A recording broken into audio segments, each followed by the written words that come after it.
Huh? When you to think of it. Pada kesempatan kali ini, kita akan bercerita tentang satu film yang berjudul Trade of Finance yang rilis pada tahun 2012. Film ini berkisah tentang perdagangan bocil, wanita segelan yang marak dilakukan di Kamboja. Bagaimana kisahnya? Yuk langsung saja kita masuk ke alur ceritanya. Di awal film, nampak seorang turis asing yang sedang diantar menuju ke sebuah tempat yang diketahui menjadi lokalisasi. Namun tidak seperti lokalisasi pada umumnya. Tempat tersebut ternyata hanya menyediakan bocil, perempuan saja. Ya kalian tahulah. Karena hal itulah, maka tak mengherankan jika setiap transaksi dilakukan secara sembunyi-sembunyi. Kondisi itu juga yang membuat setiap bocil perempuan dihargai cukup mahal. Bahkan akan menjadi sangat mahal jika kondisi bocil tersebut belum pernah dipakai atau masih segelan. Bocil-bocil perempuan yang masih segel, itulah yang agaknya sedang diinginkan oleh turis asing itu. Setelah melalui proses negosiasi dengan si mucikari, pria turis itu pun lalu dibawa ke sebuah tempat yang cukup jauh dan terpencil. Gubuk yang berada di pinggiran sungai itulah yang kemudian dijadikan lapak membajak sawah, yang akan digunakan oleh pria turis tersebut. Tak lama kemudian, muncullah sosok bocil perempuan yang disinyalir akan menjadi target dari pria turis itu. Anehnya bukannya langsung mengeksekusi bocil itu.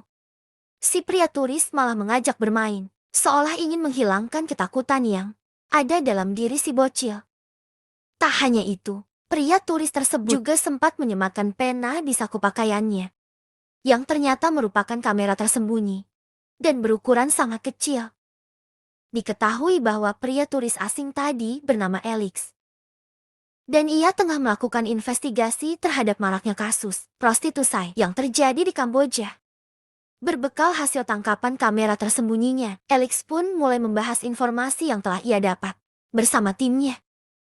Dari sini juga diketahui bahwa mucikari yang sempat berhadapan langsung dengan Alex dikenal sebagai Duk, pria lokal yang selalu berhasil menjalankan bisnisnya dengan sangat mulus. Bahkan Duk juga dicurigai memiliki jaringan yang luas, yang membuatnya begitu licin sehingga sulit digerebek. Di hari yang berbeda, Alex terlihat mengunjungi salah satu kantor polisi yang ada di sana. Ia pun bertemu dengan pimpinan di kantor tersebut yang bernama Kapten Pakade.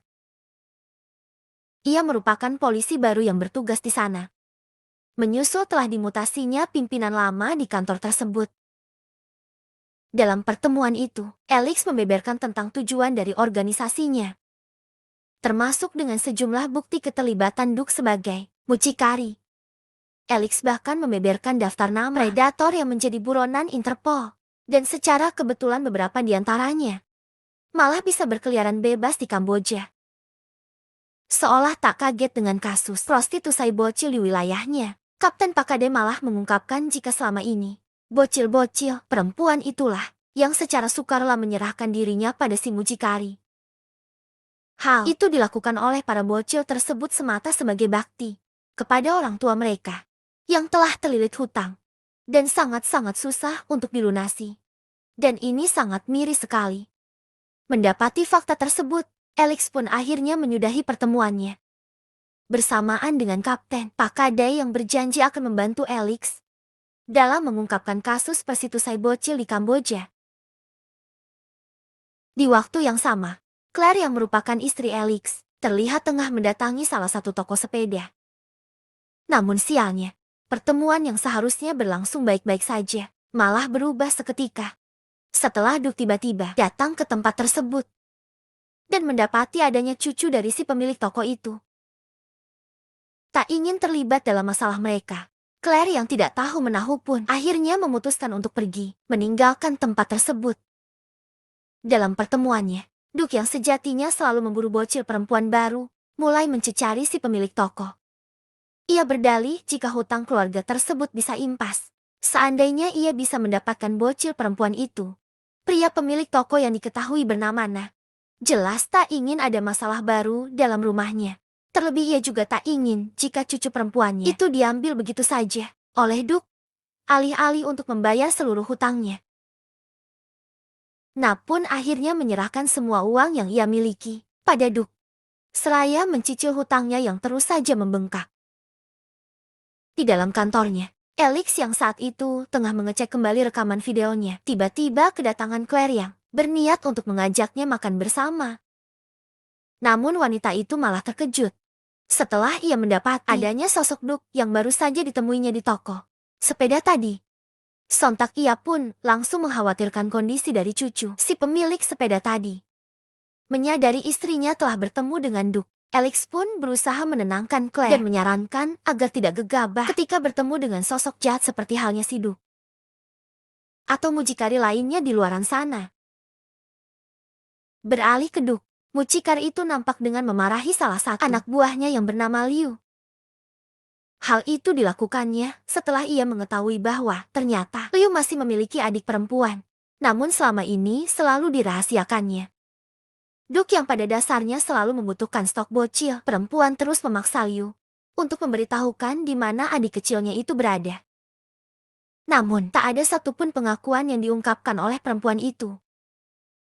Hingga kemudian, Duke pun memanggil dua perempuan pekerja lainnya untuk memberitahu tentang keberadaan adik Liu. Dengan ancaman sebilah pisau, salah satu pekerja perempuan Duke akhirnya mengungkapkan tentang keberadaan adik Liu yang diketahui bernama Tuyen. Sialnya lagi, perempuan itu juga menyebut jika Tuyen selama ini selalu bermain bersama cucu Darina yang diketahui bernama Ami. Berbekal pengakuan dari pekerja perempuannya, Duke pun langsung mengambil paksa Tuyen dari tempat tinggalnya. Sialnya lagi, salah seorang warga yang kebetulan memergoki aksi Duke malah tidak berani membelah Tuyen, atau setidaknya menggagalkan aksi penculikan itu. Ia seolah takut dengan gertakan Duke yang bisa saja membawa paksa anak perempuannya sewaktu-waktu. Kemudian di sebuah bar, Alex yang saat itu tengah bersama salah satu anggota timnya yang bernama Tenli, tanpa sengaja malah mendapati seorang turis pria yang tak asing bagi Alex. Diketahui bahwa ternyata pria turis itu merupakan sosok pria hidung belang yang kebetulan sempat terlihat di tempat Duke ketika Alex melakukan investigasinya. Tak ingin kehilangan momen tersebut, Alex pun lalu diam-diam mengambil foto pria turis itu yang kebetulan sedang bersama Tuyen. Namun sial bagi Alex, ia yang ingin menggali informasi lebih jauh tentang sosok pria turis itu, malah harus kehilangan sosok tersebut setelah pria tadi pergi bersama Tuyen ke kerumunan pasar. Alhasil ia pun harus pulang dengan kekesalan. Berbeda dengan Tanli, ia yang seharusnya pulang setelah pertemuannya dengan Alex malah harus bernasib sial, karena ternyata ia dihadang oleh sekelompok penjahat bermotor yang merupakan orang suruhan Duke. Berbekal semua bukti dan hasil investigasinya, Alex bersama timnya dan kepolisian di sana pun akhirnya melakukan penggerebekan di rumah bordil milik Duke. Namun sayangnya, penggerebekan itu berakhir nihil, karena ternyata tidak ditemukan keanehan sama sekali di tempat itu. Termasuk tidak adanya Duke dan anak buahnya. Menariknya, tak jauh dari lokasi penggerebekan, tiba-tiba saja pria turis yang sempat dijumpai Alex di bar kemarin datang bersama dengan Tuyen. Namun pria gemuk itu menyadari lebih dulu keberadaan sejumlah anggota polisi di tempat Duke. Alhasil ia pun memutuskan kabur dan meninggalkan Tuyen sendiri tak jauh dari tempat tersebut. Kesal karena aksi penggerebekannya gagal, Alex pun mulai mencurigai adanya kebocoran informasi dari orang dalam. Ia yang mencurigai adanya peran dari Kapten Pakade sebagai informan Duke, lalu mencoba untuk menggertaknya. Alex menyebut bahwa pihaknya telah membuat mau dengan pemerintah Kamboja agar bisa memecat oknum polisi atau siapapun yang kedapatan bersekongkol dengan para penjahat. Tak lama kemudian, salah satu informan Alex pun datang dengan membawa kabar tentang Tenli, di mana pria itu saat ini tengah dirawat di rumah sakit. Menyusul insiden pengeroyokan yang dilakukan oleh anak buah Duke tempo hari. Mendengar kabar tersebut, Alex dan Kapten Pakade pun bergegas mengunjungi Tenli. Dalam perjalanan mereka, Kapten Pakade akhirnya mengetahui tentang perbuatannya yang telah menjadi informan bagi Duke. Ia bahkan sampai mengajak beberapa anak buahnya untuk turut ikut bekerja dengan mucikari itu. Sementara itu, di tempat lain, pria turis yang sempat membuat Tuyen akhirnya menghubungi Duke dan mengaku sangat ketakutan karena penggerebekan yang sempat dilakukan polisi di rumah bordil tadi. Pria yang diketahui bernama Malko merasa telah dirugikan karena Duke tidak bisa menjamin keamanannya saat sedang bersama Tuyen.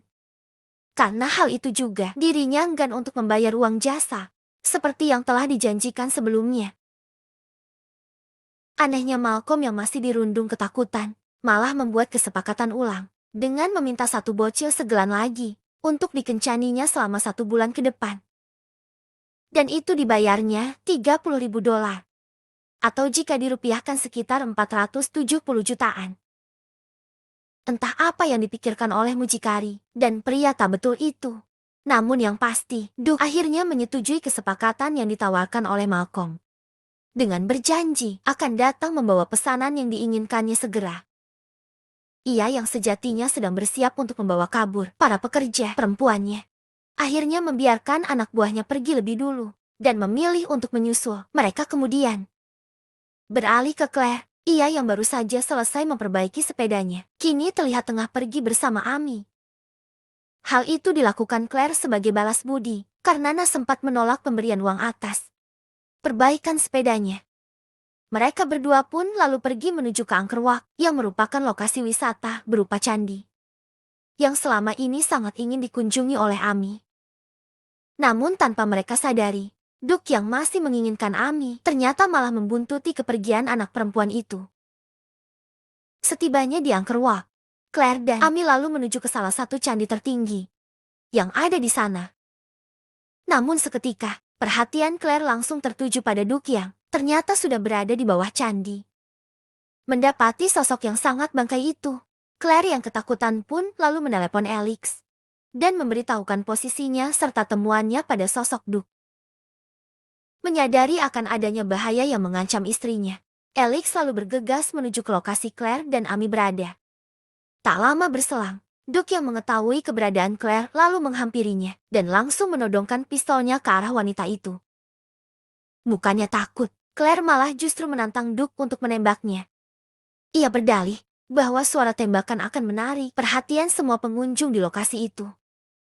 Duke yang semakin memuncak akhirnya menyerang wanita itu dengan sejumlah pukulan dan tendangan. Namun aksi itu tak berlangsung lama, karena kemudian Alex pun tiba di tempat tersebut. Aksi baku hantam pun terjadi antara Alex dan Duke. Duke yang kalah ukuran jelas dengan mudah dapat dilawan oleh Alex. Bahkan mucikari itu sempat terlempar ke jendela, namun berhasil digapai oleh Alex.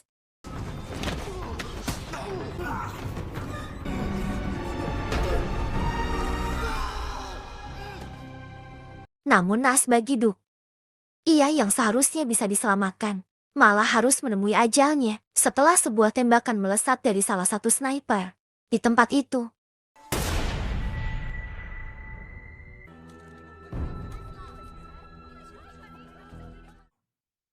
Nah, di akhir film, terlihat Alex, Claire, dan Amy yang sedang mengunjungi makam dari Liu. Nampak raut wajah kesedihan dirasakan betul oleh Tuyen, yang merupakan adik dari mendiang Liu. Anak perempuan itu pun kemudian beranjak pergi meninggalkan lokasi makam, bersama dengan Alex dan Claire. Tuyen nampaknya akan menjadi anak angkat bagi pasangan turis itu. Dan film pun berakhir.